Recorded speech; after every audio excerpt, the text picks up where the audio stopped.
রামিজ ছিল সেই আলোয় ভরা দিনগুলোর একজন, কিন্তু এখন সেই সব দিন হারিয়ে গেছে। রামিজ 60 ছুঁই ছুঁই বয়সের এক নিঃসঙ্গ মানুষ। প্রতিদিন সকালে জাল নিয়ে যায়, দুপুরে ফেরে খালি হাতে বা কিছু মাছ নিয়ে। তার কাঠের কুঁড়ে ঘর নীল রঙে রাঙানো হলেও এখন সেখানে রং নেই। তার স্ত্রী সালমা মারা গেছে এক রোগে শহরের হাসপাতালে।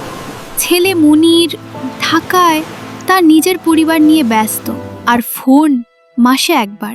রামিজ সমুদ্রের দিকে তাকিয়ে থাকে সন্ধ্যায় ভাঙা নৌকায় বসে।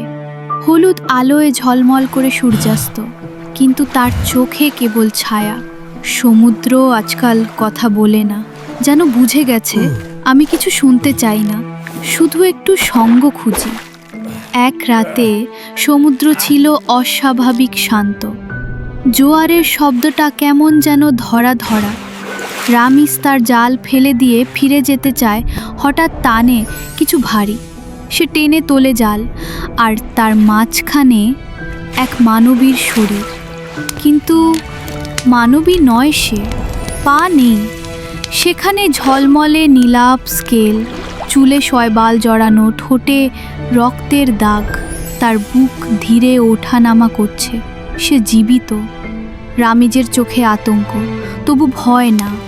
সে কাপা হাতে বলে, মানুষ না, জলপরি। কিন্তু মরতে তো দেই না আমি কাউকে। সে তাকে কোলে তুলে নিজের নৌকায় রাখে। সমুদ্র যেন মুহূর্তে নিঃশব্দ হয়। পরদিন ভোর। রামিজ তার কুঁড়ে ঘরে আগুন জ্বালিয়ে বসে। পাশে ঘুমন্ত জলপরি, তার চামড়া জলের মতো নরম, নিঃশ্বাস অনিয়মিত। আলোর ছায়ায় চোখ খুলে ইলা। সে কাঁপে, উঠে বসে। তুমি মানুষ? আমাকে মেরে ফেলোনি? আমার বয়স হয়েছে ইলা, এখন আর বিচার করি না কে মানুষ কে না, শুধু দেখি কে নিঃসঙ্গ।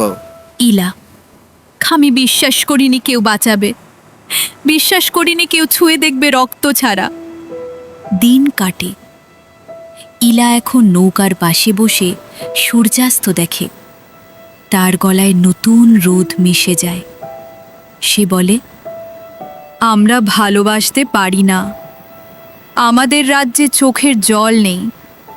একবার আমি ভালোবেসেছিলাম এক জেলেকে। সে আমাকে নিয়ে পালাতে চেয়েছিল, ধরা পড়েছিল, শাস্তি হয়েছিল আমাকে।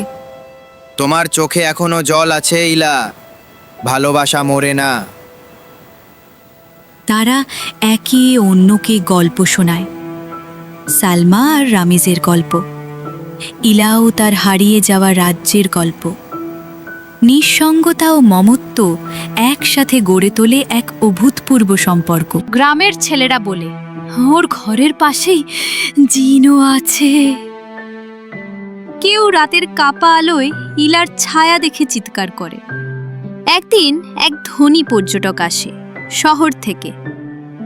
ব্যবসায়ী, জলপরি নিয়ে আমি আন্তর্জাতিক শো করব, 50 লাখ দিব। রামিজ, তুমি ওকে দাম দিলেও আমি তার কান্নার দাম দিতে পারবো না। এক সন্ধ্যা ইলা বলে, আমার সময় ফুরিয়ে আসছে রামিজ, জল আমাকে ডাকছে, আমি আর বেশি দিন থাকতে পারি না। রামিজ চুপচাপ বসে। ইলা, তুমি আমাকে কেঁদে ফেলতে শিখিয়েছ। আমার মনে হয়েছিল ভালোবাসা শেষ হয়, এখন জানি সেটা শুধু রূপ বদলায়। সে একটি ছোট নীল মুক্তা রামিজের হাতে দেয়। ইলা, যখন মনে হবে জীবন থেমে গেছে, এটা জলে ফেলে দিও, আমি ফিরে আসব, হয়তো অন্য রূপে। সে ধীরে ধীরে জলে ডুবে যায়। আকাশে ঝলকায় একরকম নীল আলো, যেন সে যাওয়ার আগে পুরো পৃথিবীকে একবার জড়িয়ে নিল। রামিজ এখনো প্রতি রাতে সমুদ্রের দিকে তাকিয়ে থাকে। মাছ ধরে না সে, এখন কেবল বসে থাকে নীল মুক্তার পাশে। সে ফিরে আসেনি, তবু আমি একা নই। আমি জানি ভালোবাসা গেলে চলে না, শুধু রূপ বদলায়। রামিজ, সে জলপথে ছিল, কিন্তু পথ দেখিয়েছে আমাকে বেঁচে থাকার, ভালোবাসার, ক্ষমার। এই গল্প রূপকথা নয়, এটা একটা সত্য, একটা অনুভূতির রূপ, যেটা হয়তো তোমারও কোথাও লুকানো আছে।